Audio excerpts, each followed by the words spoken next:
اهلا بيكم فيديو جديد، ريفيو جديد في عالم ياسمين.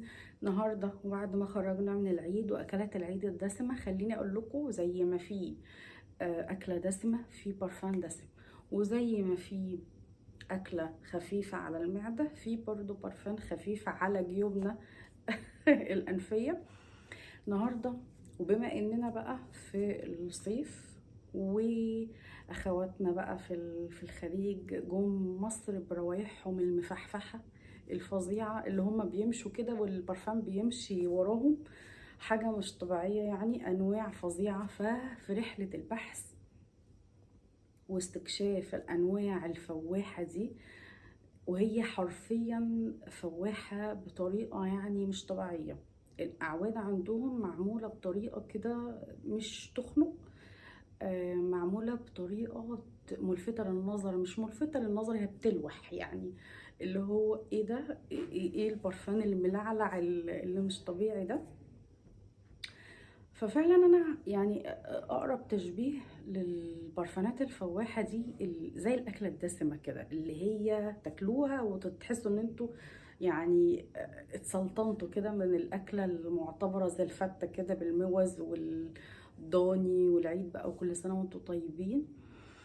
خليني بقى اخش على طول واقول لكم ان انا في في خلال بحثي على البرفانات التقيلة الحلوة الغنية الدسمة دي، انا لقيت ان لو هتكلم مش هلاقي افضل من ديور ان انا اعمل عليها ريفيو او اجيب لكم منها المجموعة الفظيعة دي يا جماعة. في منها البرفانات الدسمة تقيلة، اللي هي يعني عميقة كده، وفي منها الحاجات الخفيفة اللي هي برضو في منا، لان طبعا دي اذواق، في منا مش بيحب البرفانات التقيلة.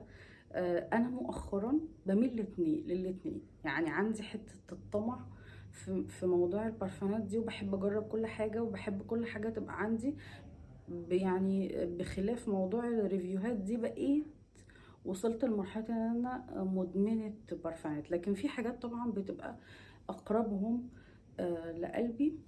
خليني ادخل على طول في ريفيو النهاردة. هكلمكم على اقرب اديشن من ديور لقلبي، وهي هيبنوتيك يا جماعة. بصوا دي مسميينها الماظة ديور، الماظة ديور، وهو فعلا اسم على مسمى. دي بقى انا لو هتكلم عليها، بصوا بقى، الهيبنوتيك دي مش الاودو بارفان، دي الاودو تواليت. ده الغريب في الموضوع. لكم ان تتخيلوا اودو تواليت، وبالنسبه لفوحانها وثباتها مش طبيعي، ممتاز جدا جدا جدا. دي اقرب ما عملته ديور لقلبي. البرفان عبارة عن قنبلة بتنفجر في وشكوا كده من الكوكونات. الجوز الهند فيها فظيع فظيع فظيع فظيع. الفانيليا، اللوز معمول في البرفان بطريقة يا جماعة يعني وهمية. اهو ده بجد، يعني انا حبيت اشبه التشبيه ده تحديدا ان هو برفان دسم جدا. وانا بقى لما جبته انا استغربت ان هو اودو تواليت، بدرجة الثبات الهايلة دي، وبكل النوتس الغنية اللي فيها دي. طبعا هو انا برشحه للشتاء لان هو مكوناته دسمة، مكوناته تقيلة، مش بفضله نهائي طبعا للصيف. ما يغركوش ان هو اودو تواليت ان هو هيبقى مثلا حاجة كده النوتة بتاعتها مش قوية وخفيفة. لا، هو مش خفيف خالص، هو من البرفانات التقيلة. من البرفانات اعتقد ان هو كان اصداره في سنة 98، يعني من الحاجات اللي هي العميقة اللي هو اتحط فيه خلاصة النوتات الحلوة كلها. وانا شميت الكوكونات في انواع تانية ما حبيتهاش نهائي. يعني مثلا انا الكوكونات شميتها في كوكو فانيليا، انا حسيت انها بالظبط كأن كيكة بتتسوى في الفرن. عارفين انتوا بقى وفوحان الكيكة كده وهي بتستوي في الفرن، وريحة الفانيليا والجوز الهند والكلام ده. اهو انا قفلت من الكوكو فانيليا، برغم انها عليها ريفيوهات كتير حلوة قوي، ناس كتير بتحبها، لكن انا ما استهوتنيش. لكن هنا بقى الجوز الهند متوظف فعلا بطريقة حلوة جدا مع اللوز، مع الفانيليا. يعني فعلا فيها شوية نوتات فظيعة، دسمة تقيلة. طبعا انا برشحها وهي فعلا تستاهل لقب تبقى ألماظة ديور من جمالها وجمال النوتات اللي فيها. مش مجرد نوتات كده بتتعامل فيها يا جماعة وخلاص، يعني مش مجرد ان انا بشم نوتة مثلا جوز هند اللي هي العادية دي، لا، النوتات اللي فيه طبيعية جدا، حلوة قوي، معمولة بطريقة حلوة جدا، موظفينها صح، يعني طالعة زي ما انا عايزة كده، مش من الحاجات الصناعية، مش من الحاجات اللي هي الاوفر اللي تخنق، لكن هي تقيلة. طبعا انا برشحه جدا ويعتبر افضلهم لقلبي. طيب انا هاجي على اصدار تاني بقى، بما اننا اتكلمنا. بصوا بقى يا جماعة، بصوا،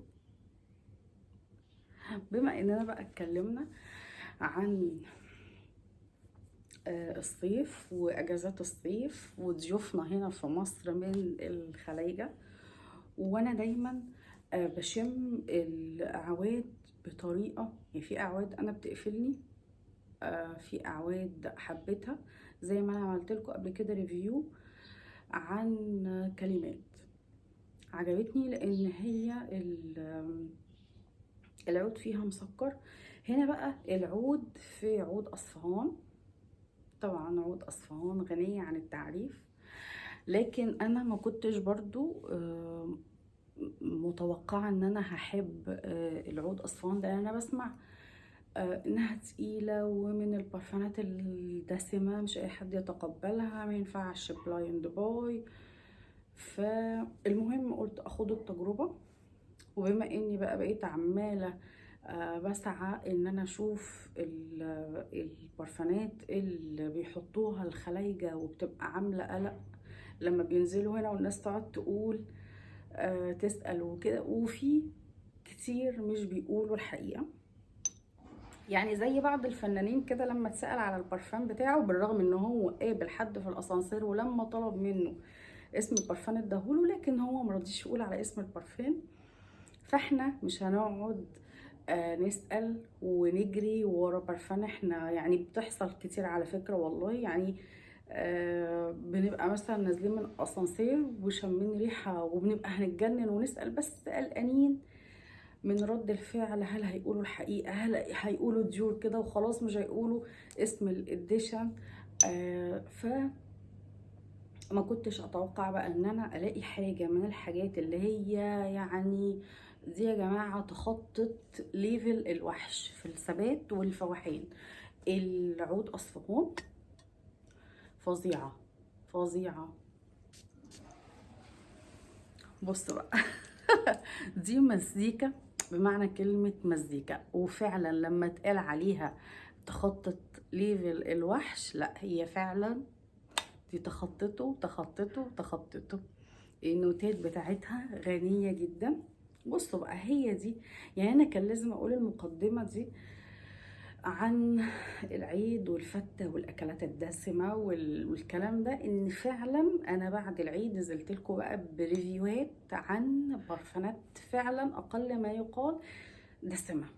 دسمة غنية، النوتات بتاعتها فظيعة فظيعة. يعني العود أصفهان دي، العود متوظف فيها حلو قوي، لأن فيها بقى ورود وعنبر وفيها سنة مسك، فيها شوية نوتات بجد فظيعة فظيعة فظيعة. مش من الأعواد اللي هي بقى محطوط فيها جلود وتبغ وحاجات كده عشان تتقلها أكتر ويبقى هو برفان تقيل ودسم بس يخنق.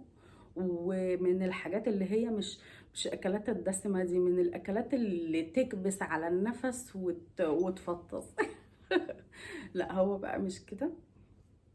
عود أسوان من البرفانات اللي انا مبسوطه قوي بيها، يعني من الحاجات اللي بتغير المود بطريقه. اقول ايه ده، ايه الورود دي، ايه نوتة الورود، ايه نوتة العود شويه مسكر. انا مش عارفه التسكيره هي دي ممكن تكون جايه من مثلا الفلفل الوردي او بعض النوتات اللي هي ممكن تبقى ماديه التسكيره دي، لكن التوبنج بتاعه العود بالزهور، عود بأزهار فوحان وثبات الوحش، يعني قنبلة زهور مع أعواد في نفس ذات الوقت.